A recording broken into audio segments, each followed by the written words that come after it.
Good afternoon, everyone. My name is Adam Bianchi. I'm the brand director for the Accreditation Council for Medical Affairs, or the ACMA. For those of you who aren't familiar with our organization, the ACMA serves the life sciences industry by providing the industry standard and benchmark of excellence through certification and training with our Board Certified Medical Affairs Specialist Program, or BCMAS, for the life sciences industry. I want to thank everyone for being here today. This is an important discussion of COVID-19 and how it impacts the medical affairs community and what we can all do to respond as constructively as possible to the crisis. But first, I want to introduce my colleague, Dr. Christine Magala. She is a board certified pharmacist and she heads our education and training initiatives here at the ACMA. Christine's going to give us an update on some current ACMA initiatives around COVID and how we're all working together. Thank you so much, Adam. Thank you everyone for joining us today. We hope that you and your families are staying safe and healthy during these unprecedented times. My name is Dr. Christine Magala and I am the Director of Education and Training for the ACMA. For those of you who are not familiar with the ACMA, I'm just going to spend a few minutes talking about who we are and what we do. So the ACMA is the only accrediting body in the world for medical affairs. We are most well known for establishing the first ever board certification for medical affairs MSL and MSL professionals in the world. We are accredited by the International Association for Continuing Education and Training, American National Standards Institute, or ISA-ANSI, which accredits departments of education, colleges, and other professional bodies throughout the United States and the world. The ACMA is a global organization, so we have teams and offices in the US, in the EU, Middle East, and India. And ultimately, we believe that providing consistent, uniform standards of excellence in medical affairs through a board certification will help to establish the highest professional standards of excellence for the pharmaceutical industry. We provide three primary services when working with pharma, biotech, medical device partners. First would be training and excellence through the accredited Board Certified Medical Affairs Specialist Professional Certification Program. The second is ACMA Engage, which is a medical affairs MSL CRM platform, and a proprietary machine-based learning predictive analytics tool to help provide insights from your interactions with KOLs and healthcare providers. We're probably most well known for the Board Certified Medical Affairs Specialist Program, which is an online, self-paced professional certification program for all medical affairs professionals, including MSLs. It's interesting, actually, we've actually received a lot of interest in BCMAS now, given the whole current situation with COVID-19, as many are focusing on their professional development and growth at this time. Our predictive analytics tool is a complex AI-based tool that helps you to predict your stakeholder behavior. So it's no different than using Netflix or Google, which predicts your favorite movies or the foods you like to eat based on previous historic data. We do the same thing for you when it comes to your stakeholders, mining information from your CRM to help predict what we think your stakeholders will do in the future. And last but certainly not least, we are very proud to introduce ACMA Engage. So what is ACMA Engage? It is a medical CRM tool that was created by medical affairs professionals for medical affairs MSL professionals. The tool helps you to engage your external stakeholders more effectively and capture the breadth and depth of what medical does. So as I mentioned, we are all about excellence in medical affairs. And at a time like this, when our colleagues need us the most, we have put together a few initiatives to not only keep us connected with the medical affairs community, but to also connect the medical affairs community with each other. So the ACMA has convened a COVID-19 task force made up of leaders from industry, academia, and medicine. And we have put together a COVID-19 resource page, which we update on a daily basis to make sure we bring you the most up-to-date information about the pandemic. On the COVID-19 resource page, we also provide a free COVID-19 course that is available for everyone as an additional resource, and I would definitely encourage you to go check it out. We know that financial hardship can be a challenge now for many. We do not want that to be a barrier to becoming board certified in medical affairs, because we know how important professional development is to you. So we are also providing financial assistance and various payment plan options to help individuals who want to pursue the board certification. If you would like to learn more, please email us to discuss these options. We are also very excited to announce that for leaders at pharma, biotech, or medical device companies who want to board certify their MSLs medical affairs teams during this pandemic, the ACMA will actually take a portion of the proceeds and donate it to hospitals and healthcare workers that are really struggling right now to help provide them with the much needed resources to help them while fighting this virus on the front line. And also with people being out of work, many don't know where their next meal is going to be coming from. So we are currently raising money to donate to food banks and pantries that are quickly becoming depleted in the most devastated areas. If anyone has any questions at all about any of our initiatives or programs, please feel free to reach out to us. We know these are extremely tough times, and we want to remind everyone that we are here and ready to support you in any way that we can. And with that, I'll turn it back to you, Adam. Thanks, Christine. I'm really interested today to hear from our speakers. We have two industry leaders in the area of team management, team building, specifically around how the health of the individual contributes to the success of the team. We have Dr. Liz Clark. She is a pharmaceutical physician with over 25 years experience in industry. She qualified in medicine at Imperial College London. She undertook 4 years of general medicine prior to joining pharma. She has held both office and field-based roles in medical affairs, marketing, and sales management, working with both medicinal products and devices. She's currently Vice President of Medical Affairs at Norgine, where she is responsible for leading Norgine's patient engagement work. She's also an experienced coach, mentor, and trainer, working independently and with Pinnacle Wellbeing Services. She has an interest in leadership and behavioral science. In her spare time, Liz enjoys reading, gardening, running, and yoga. Our second speaker is Richard Reid. He heads Wellbeing, Pinnacle Wellbeing. He's a professional psychotherapist, coach, and trainer. He previously worked as a senior consultant for Booz Allen Hamilton. He's a published author and a media spokesperson for his field, having appeared on Sky One, BBC, CNBC, and Bloomberg. Richard has also advised leading organizations including Sophos, Novartis, Morgan Stanley, Capgemini, and City of London Police. And with that, I'd like to turn it over to Liz and Richard, and we'll start their discussion. Thank you, Adam. It's a real pleasure to be here with you this afternoon. And I'd like to start off by just adding some visuals to your introduction to put both myself and Richard into context. So if we'd have the next slide, please. Here I am doing some yoga.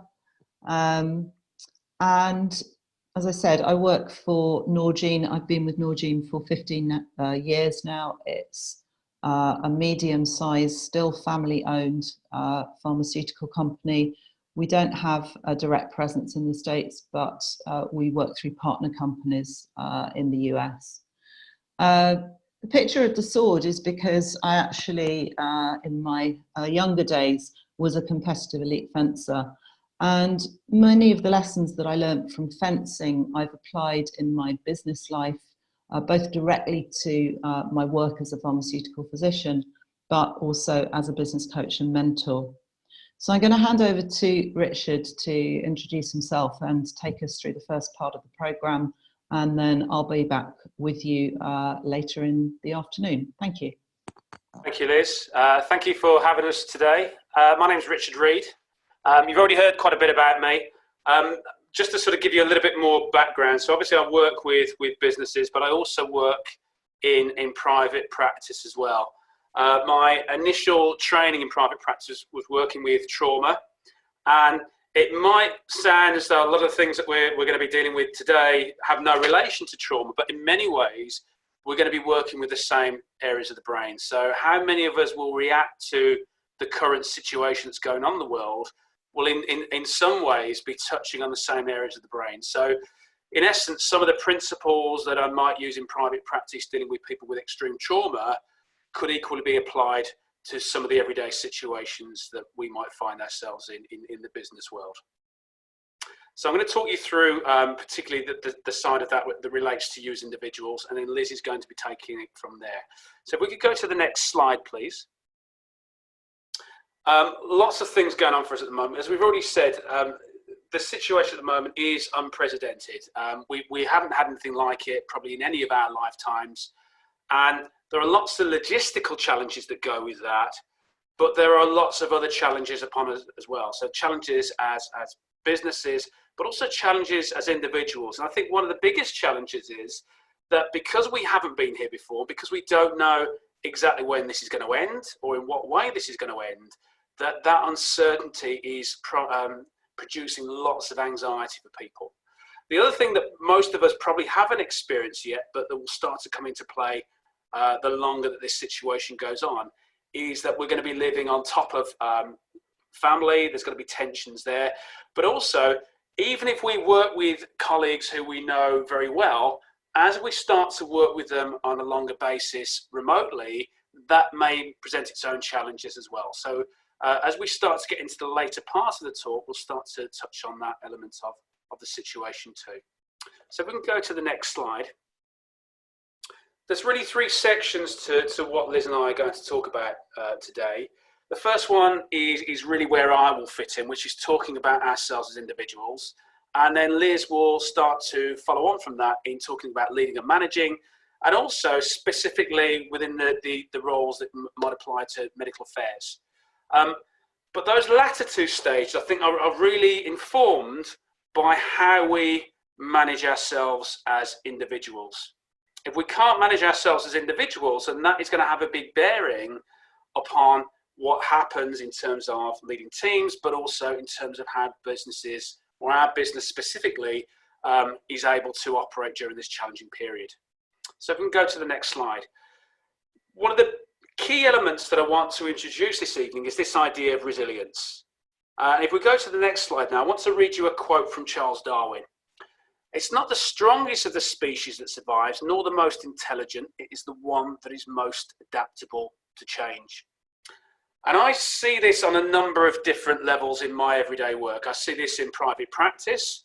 I see it with teams and organizations. Those people, those teams, those organizations that are very fixed in their modes of operation are the ones that tend to struggle most when the parameters and the rules of the game start to change. And you could very easily argue that the situation that we find ourselves in now is very much one of those situations where the rules of the everyday game are changing, and it may even be that we don't know what some of those rules are as yet. But resilience is more than that. Resilience is not just about adapting and gritting your teeth and getting through situations, but resilience can also be about learning from situations and seeing the opportunity for learning within some of those situations that we might not otherwise have chosen to find ourselves in.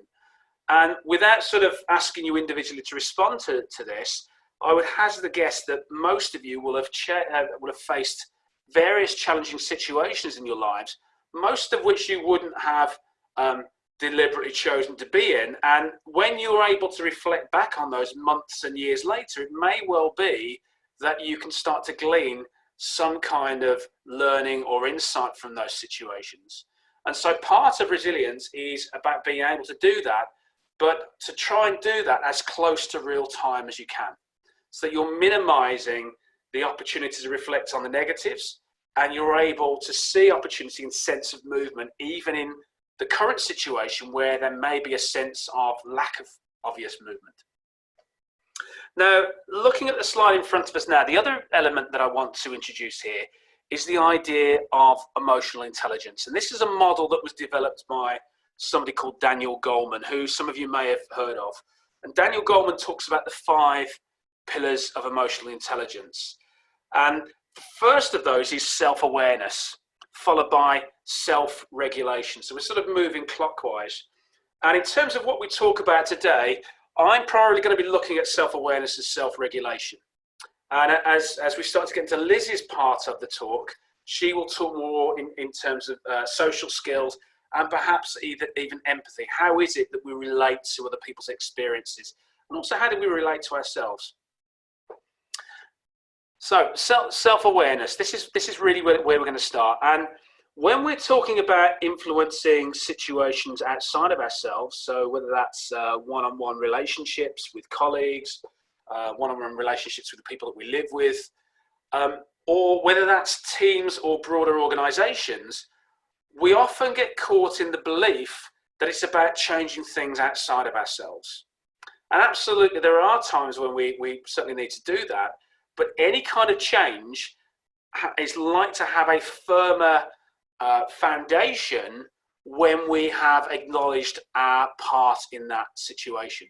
So self-awareness and noticing what we are bringing to situations in terms of thoughts, feelings and behaviors is massively important when we're trying to influence external situations.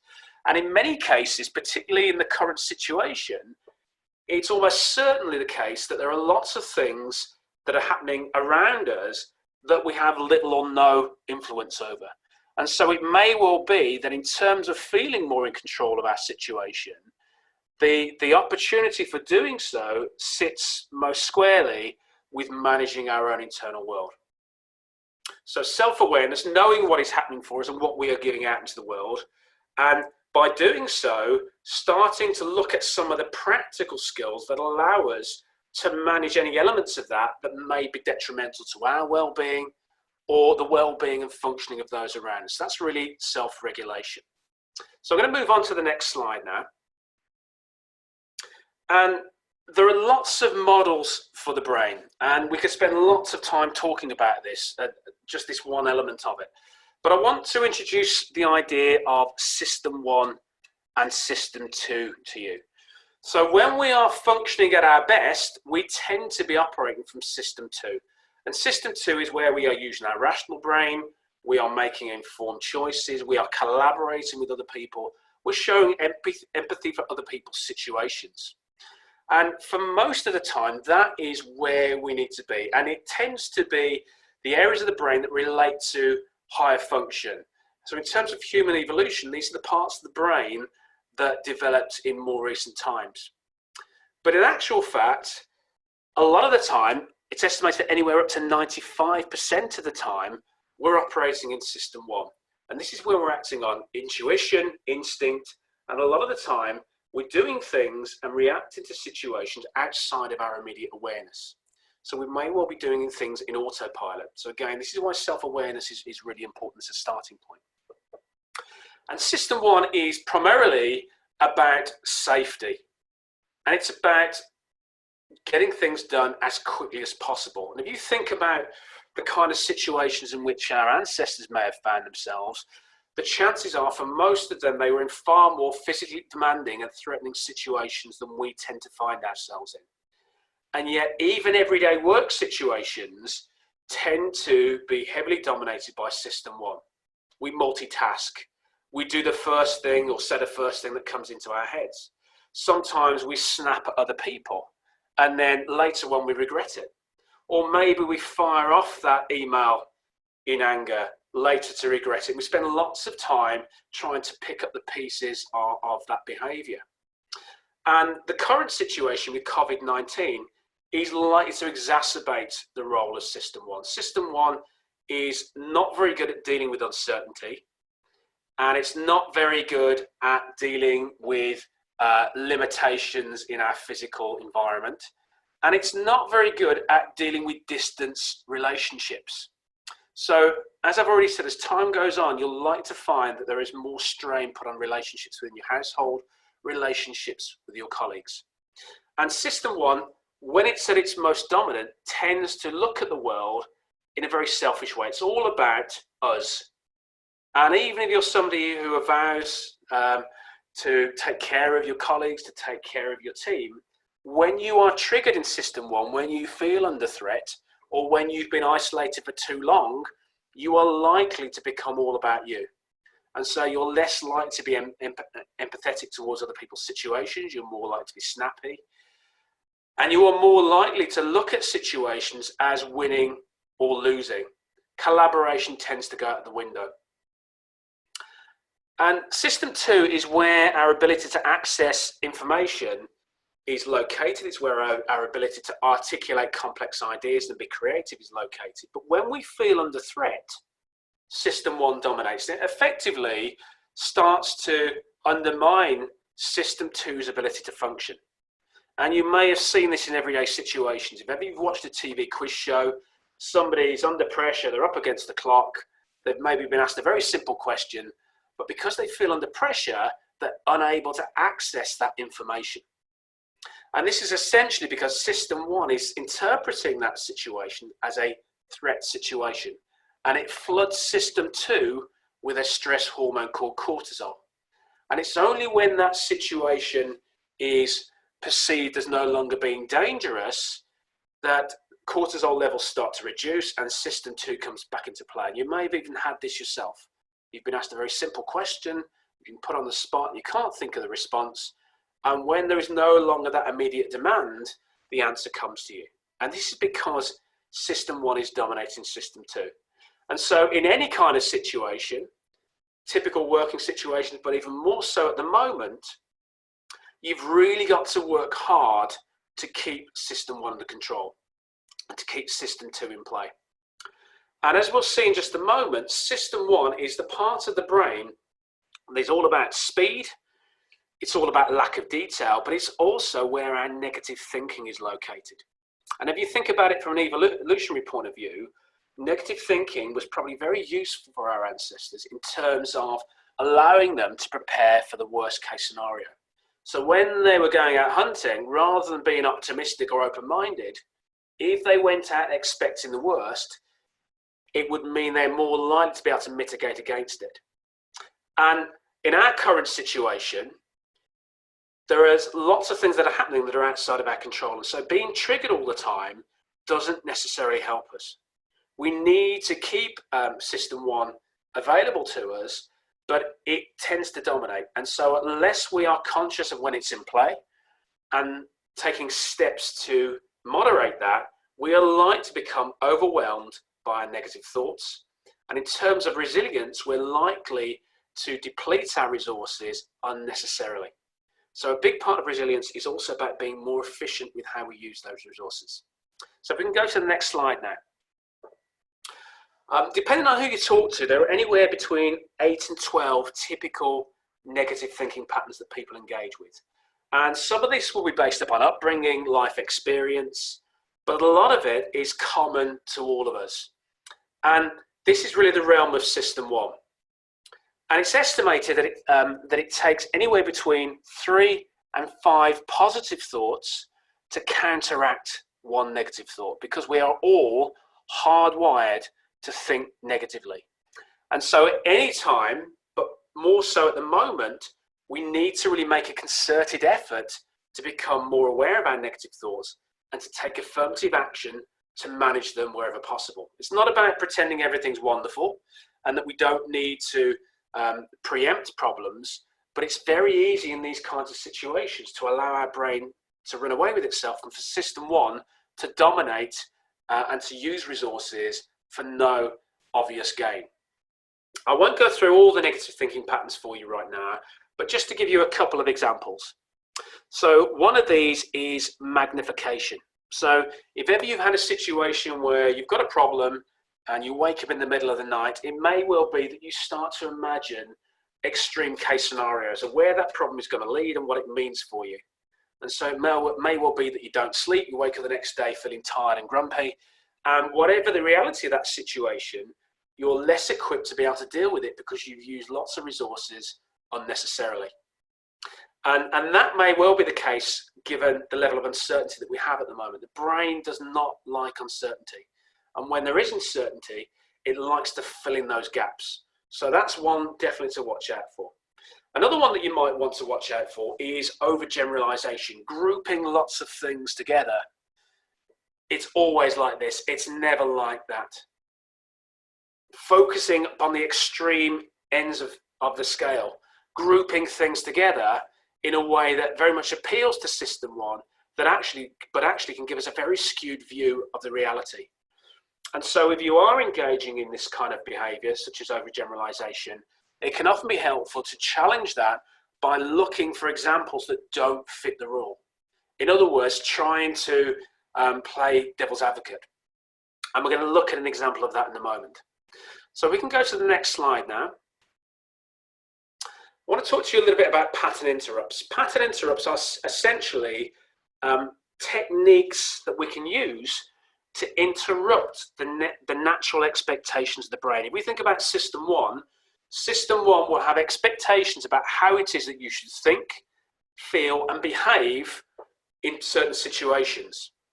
And if we don't become aware that that's happening, and we just allow those processes to play out, it can lead us into very difficult circumstances that can not only affect our well-being, but also our relationships and our functioning as part of a team. So pattern interrupts are effectively practical strategies that you can apply when you start to become aware that your system one is being triggered as a means of bringing that back under control. And essentially they're confusional techniques. When we deliberately apply these sorts of strategies, and there are lots of them, it confuses system one. It thinks, well, hang on, why are you doing this when I am meant to be behaving or feeling in this particular way? And so it starts to take the edge off that system one type response. And as a consequence, it means that we are able to make more informed choices about how we then want to behave in relation to whatever that situation might be. And the slide that you've got in front of you right now is one example of that. Imagine that each of us has default responses to particular types of situations.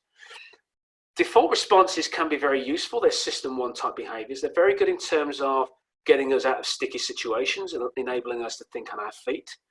But sometimes they can lead us down unhelpful routes. So it's not necessarily about rejecting every type of thought behavior that we have, but sometimes it's about slowing that process down to reflect on alternative approaches. And one type of pattern interrupt is to imagine that you've got a set of internal advisors. Think about people in your life, or even if they're not people in your life, people who are perhaps famous or people you admire, who have got certain qualities or ways of approaching the world that you think could be really useful for you.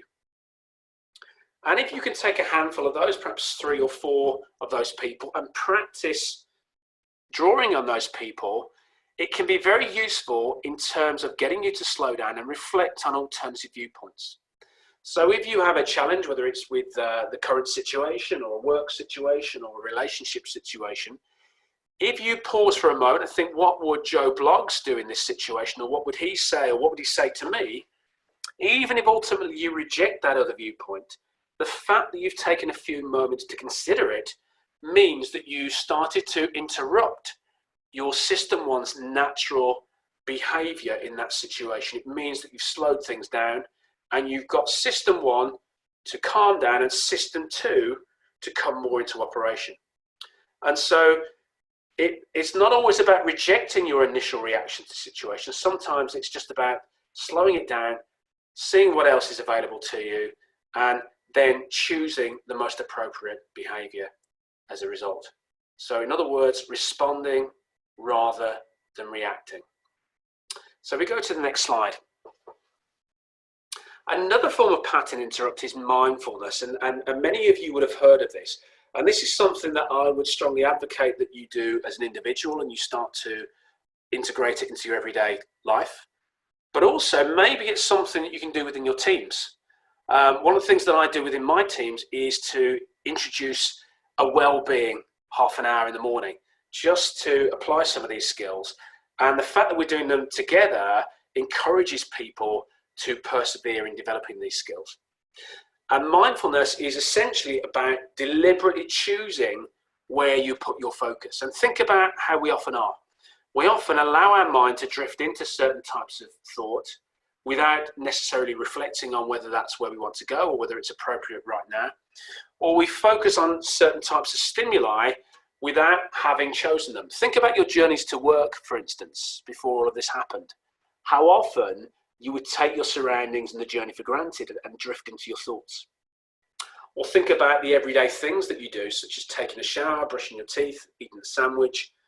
Things that, unless something particularly out of the ordinary happens, you will generally do to some degree with an autopilot, because it frees your brain up to focus on other things. But those other things often mean we drift into negative thinking. So mindfulness is one strategy for interrupting those thoughts, but also allowing us to be more in touch with what we're experiencing at any given moment, so we can be more proactive about managing it. So this is a quote from Jon Kabat-Zinn. And Jon Kabat-Zinn is an American psychologist who brought some of these ideas over to the West from Eastern philosophy, particularly Buddhism. And this is a quote from Jon Kabat-Zinn. Mindfulness is paying attention on purpose to the present moment, non-judgmentally. It's about really choosing where you put your focus and noticing the sensory experiences that go with that without judgment or analysis. Very, very tricky. It's not what we tend to do. So we're going to do an example of this in a moment. And this is something that I would recommend that everybody tries a few times a day if possible, in different ways, whether it's in terms of the formal exercise that we're going to do next, or whether it's trying to apply it to everyday things that you do anyway. And I would argue that in some respects, the more difficult that you find this to do, the more of an argument there is for sticking with it, because it probably means that you are heavily reliant upon multitasking and heavily reliant upon system one behavior if you're struggling with this. So if we go to the next slide now, I'm going to invite you to just close your eyes for a moment. We're going to do a very brief body scan. And what I'd like you to do to start off with is just notice your belly button, your navel, and imagine that you're breathing in and out of that spot. Just find a nice steady breathing pattern that feels right for you. And I'd like you to ask yourself now, what am I experiencing right now in terms of thoughts, feelings, and emotions? And even if some of those things feel uncomfortable, I'm just going to ask you to stay with them for a moment. Don't judge them, don't try and move away from them or control them. Just notice them.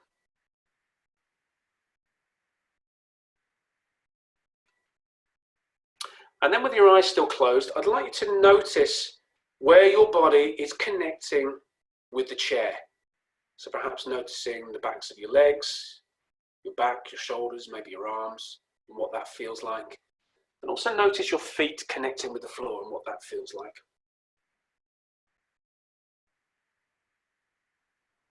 And then with your eyes still closed, I'd like you to notice the space around you. Notice the sounds in the room and outside the room. Notice the feel of the air in your skin. Notice the feel of your clothes on your skin.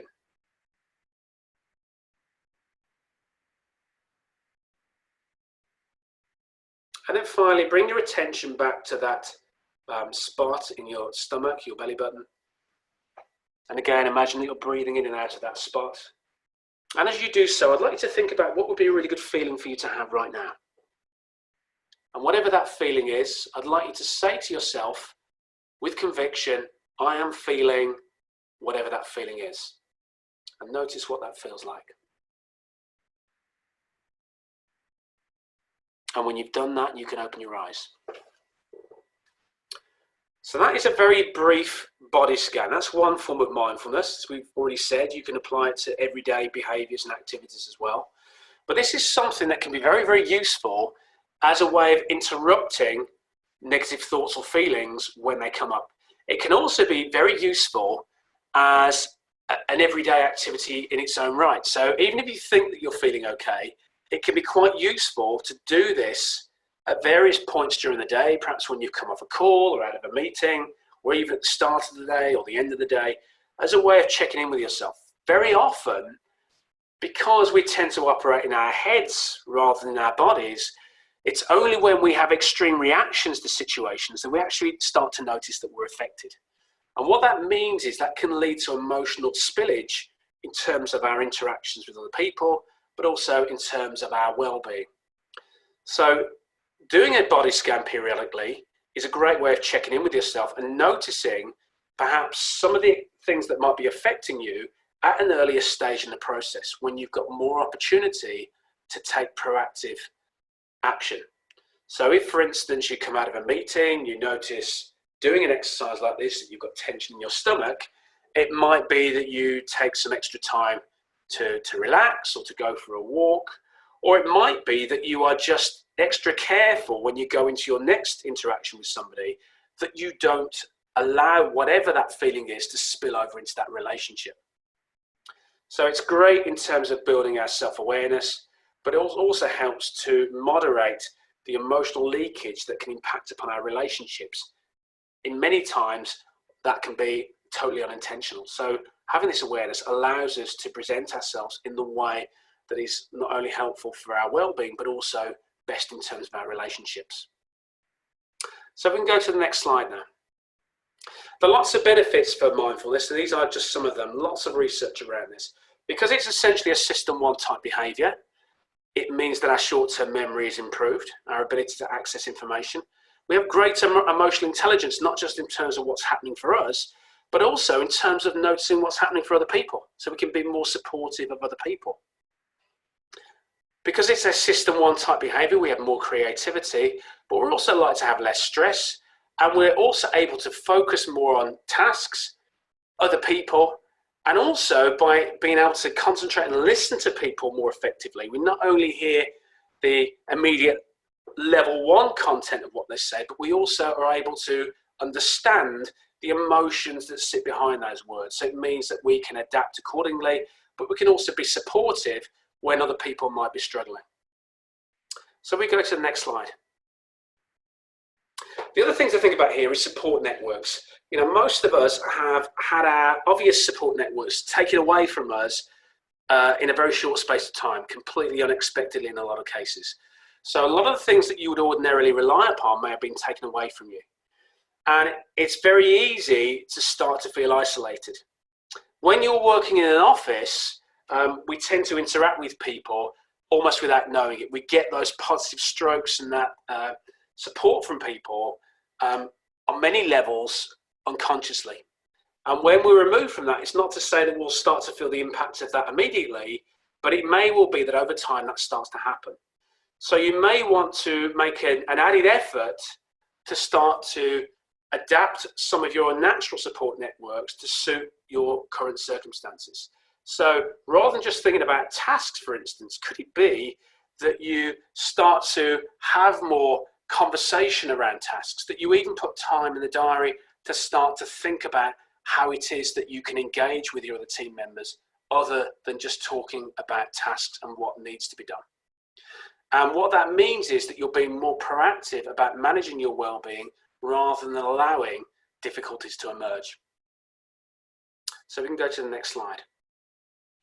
So the last thing I'm going to leave you with is mindsets. I'd like you to think about how is it that you want to be during this period. Do you want to be one of those people who's out panicking, grabbing all the food, reading all the negative news stories, snapping at people or withdrawing from people? Or do you want to be somebody who's starting to gain control of your experience so that you're not only in a better situation to function for yourself, but you're more able to learn during this period, to take lessons away from this, but also to be there for other people. And on that note, I'm going to hand you over to Liz. Thanks, Richard. So, funnily enough, my next slide is a typified mindset. And I think it's really important that our mindset is going to be one of the key things that supports us. And if we can set an expectation to be prepared and to be capable for the long haul, then if it's shorter, we will be happy to be surprised if it's a shorter time span.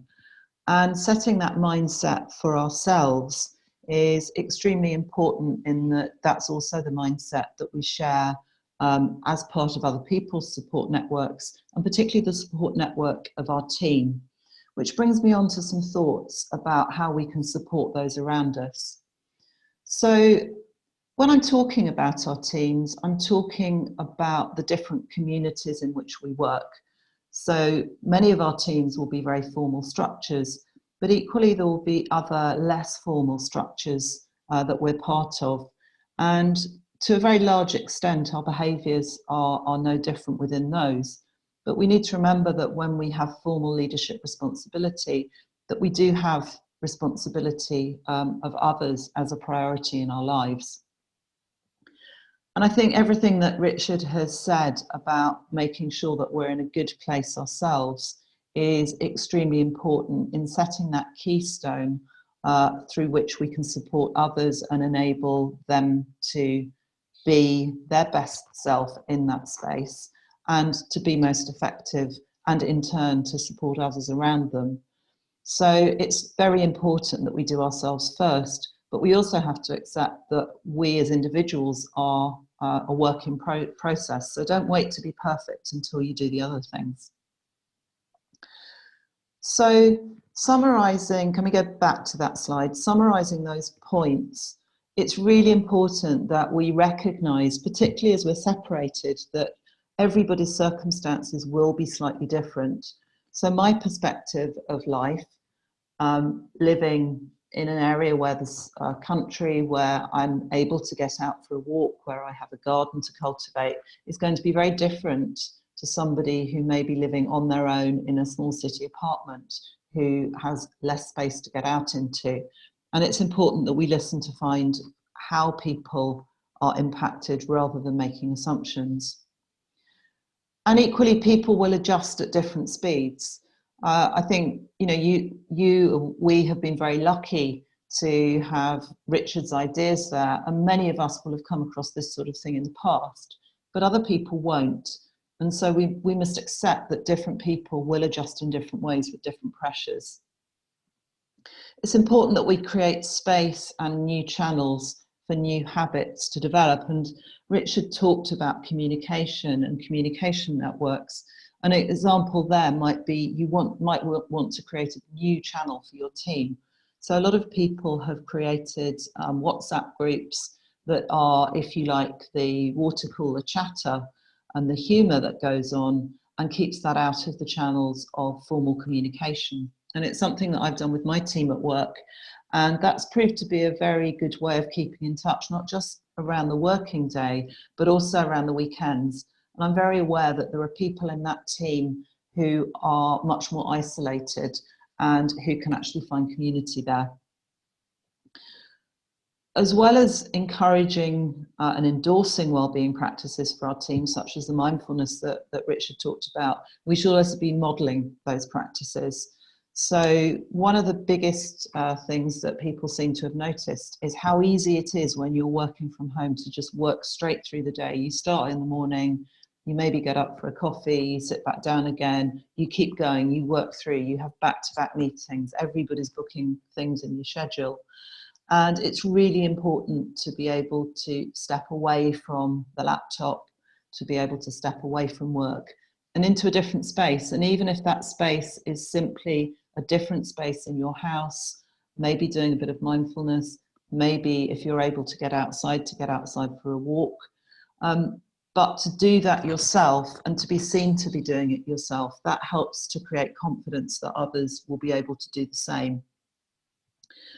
We also need to expect waves of energy to wax and wane. Sometimes our energy, sometimes other people's energy, and to be tolerant when somebody says, look, I made the mistake of working through lunchtime and I'm absolutely exhausted.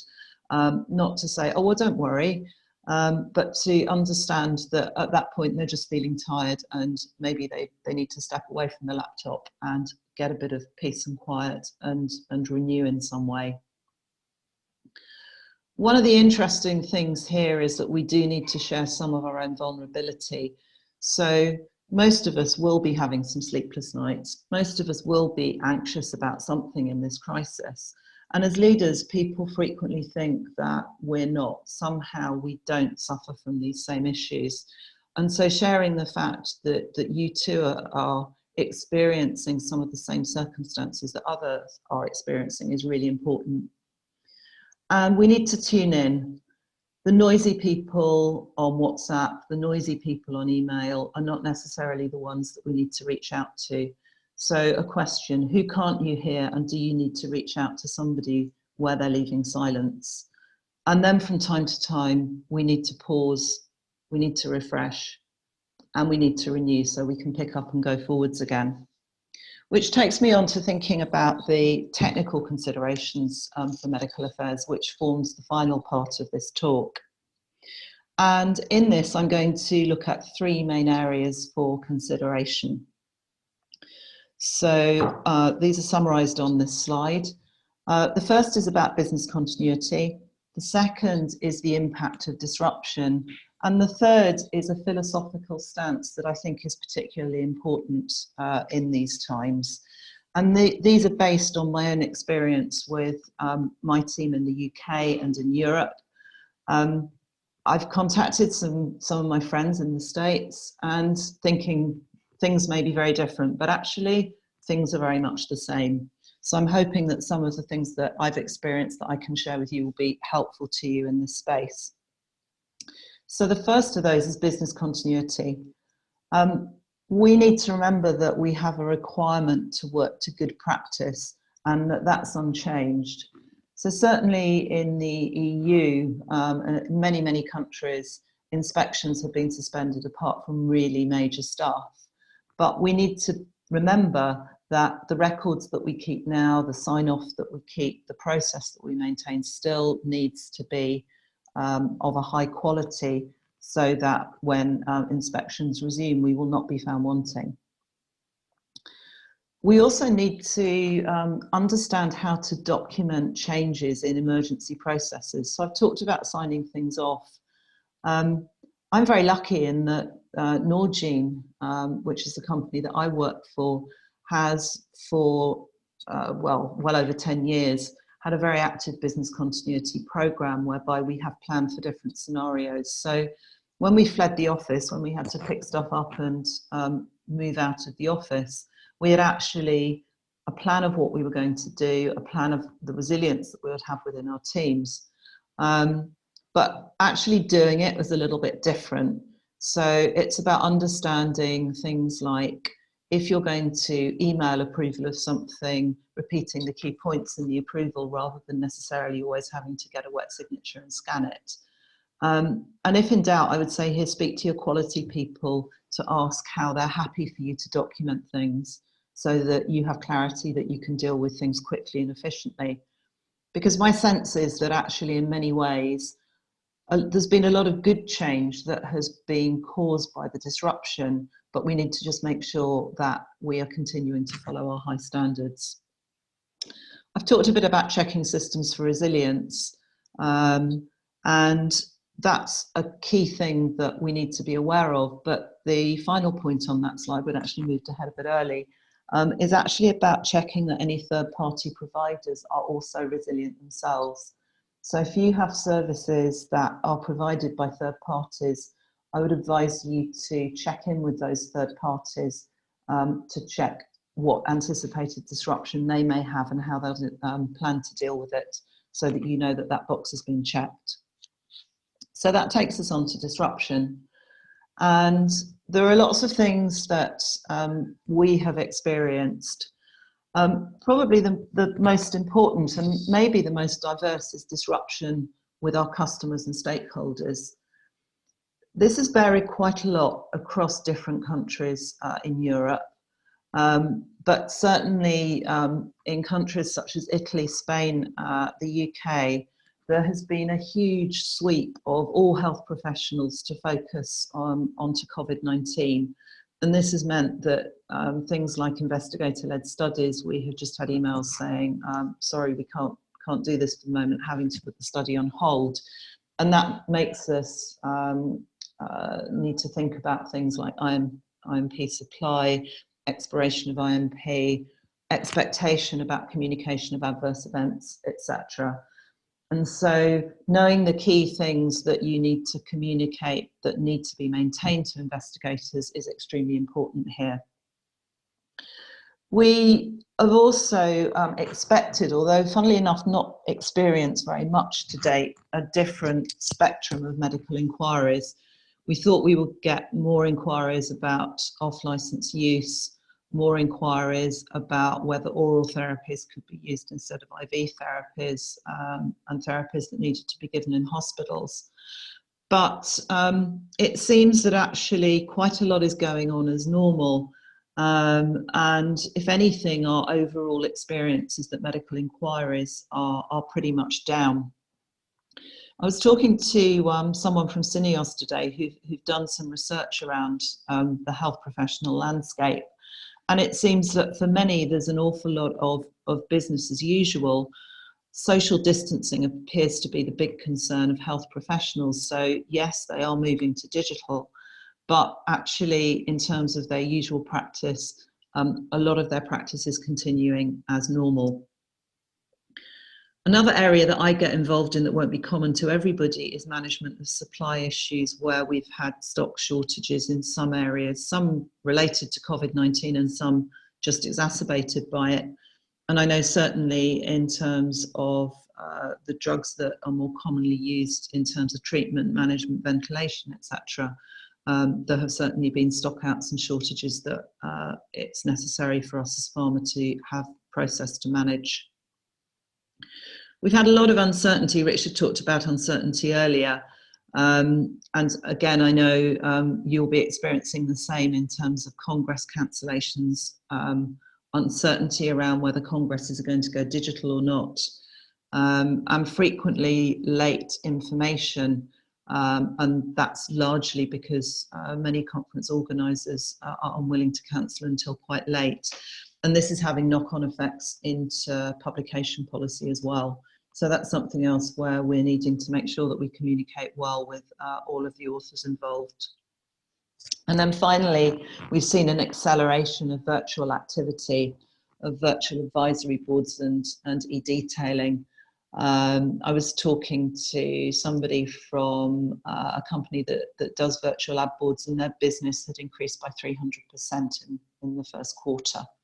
So I think that speaks to the fact that people are getting more comfortable in this space, and particularly health professionals who are switching an awful lot of their consultations to e-consultations, and therefore being much more comfortable working in a virtual space. The final point that I wanted to share with you is a philosophy which I found really important during these times, and that's the philosophy of triple win. Now, the ABPI is the Association of Pharmaceutical Industry in the UK, so it's our trade body, and it has actually enshrined this concept not just as a framework, but also it's enshrined in our code of practice, which is extremely important because it makes it very legitimate. And the points about this, the triple win points, are that it's possible to co-collaborate, co-create on projects with health providers. So in our case, that's the National Health Service. And this is for the primary benefit of the patient, and it is always the patient who is the primary beneficiary of this work. But the health service gains as well, and the company also gains. And for us, I think it's important that there is a recognition that the company can gain from such initiatives. And so we should be looking in this space when perhaps there is unusual demand, and potentially also when bureaucracy is being put aside to do the right thing in the most important time, but to keep this philosophy that everybody should be benefiting from what we do.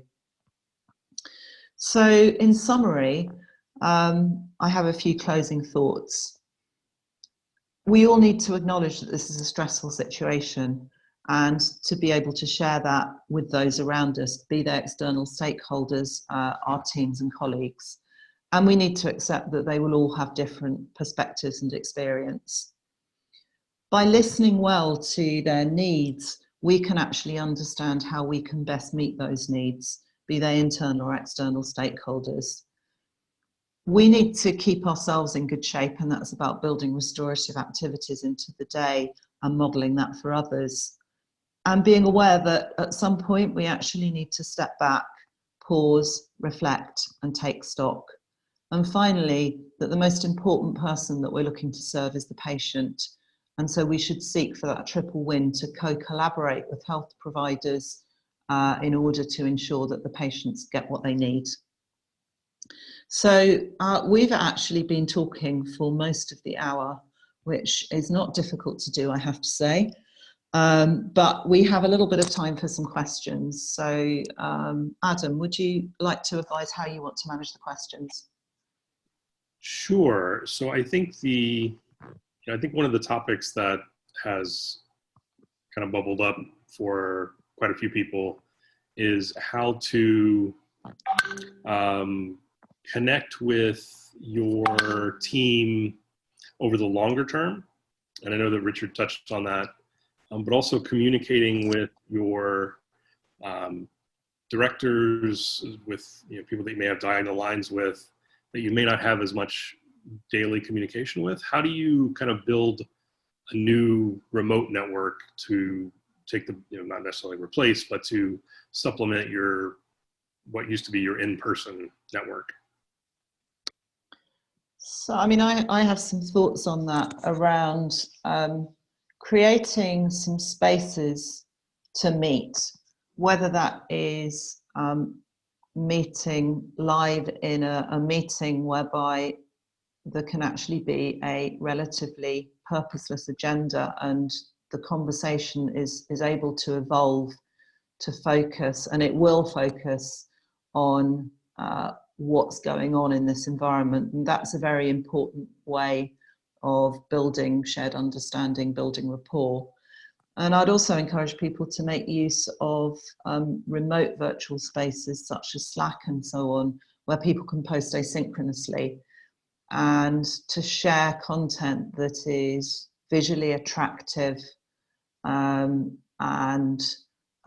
draws people in. And these are two, for me, very helpful ways that I perhaps wouldn't have used to the extent that I'm doing now. I wouldn't have expected that, but I found them both to be useful spaces at this time. You anything to add to that, Richard? No, I'd go along with that. I think that fits with my expectations as well, yeah.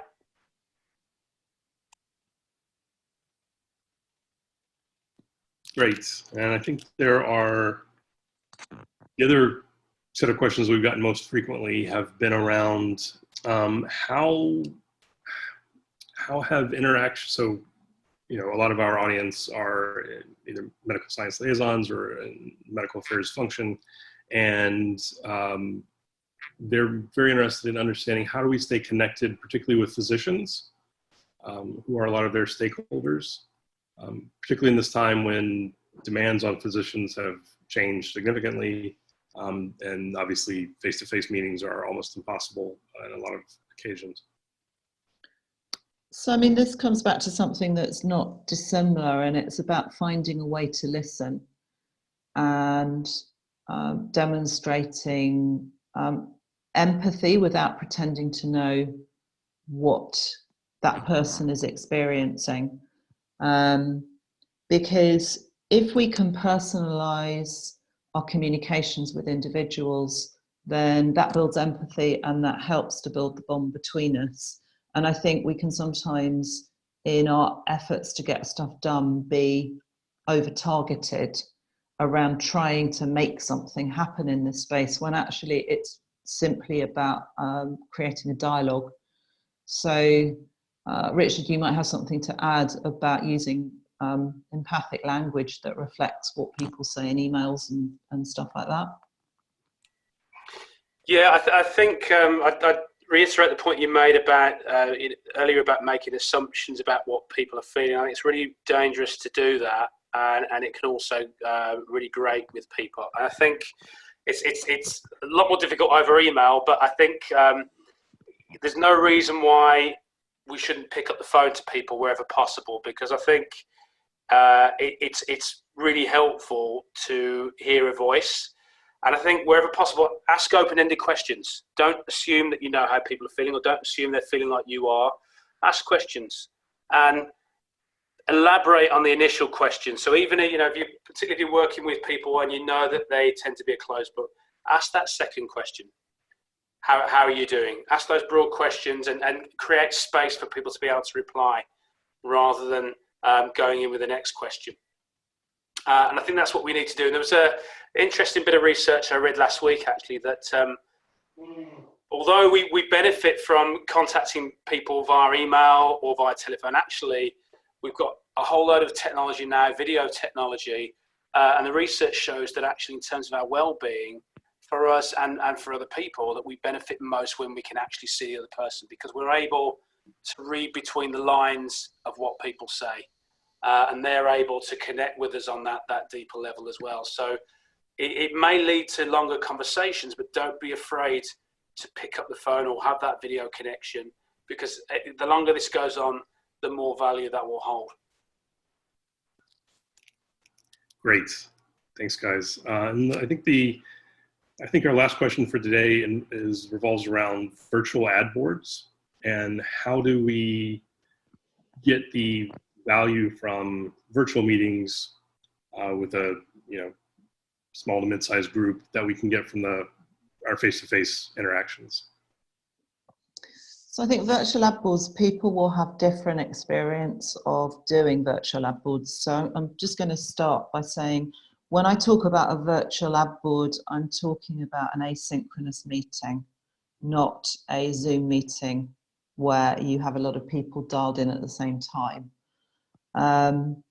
And I think the benefits of virtual ad boards are very much around the fact that people have time to think about the content and to respond. Our experience has actually been that we get a more even input from around the table. So we've all been to ad boards where there've been one or two people who we thought would have really good content to put forward and don't, so that the introverts around the group very often don't share their deep thinking with us. And so we often find that introverts will put forward their ideas on virtual ad boards in a way that perhaps they wouldn't if they were in the room. I think not rushing it is important. They seem to build up a bit of a momentum. And so I would say don't be concerned if they start slowly, and be prepared to feed in questions, but accept that actually an awful lot of the content will come from the KOLs bouncing off each other and contributing in that way. And I think there it's, they need some moderation and some direction, but actually some of the richest content comes from allowing them to respond in that space.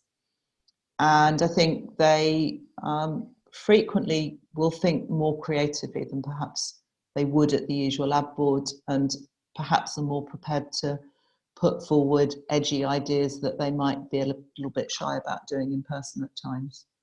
So those are some of the things that we've experienced. But I have to say, I'm by no means an expert in it. This is simply my experience of starting to use the space. Great. Thank you, Liz. And thank you very much, Richard.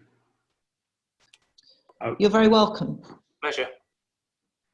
I want to thank everybody for being here today. I think this is a incredibly important topic for us to have discussed today, because I think it is very easy for us to all get caught up in kind of the overwhelming nature of the times that we live in, and taking time to think about our own self-care, our own well-being, and how that impacts our ability to truly contribute to the team is vitally important. So thank you everyone for your time. I want to invite everyone to join us next Wednesday at 11 o'clock Eastern time.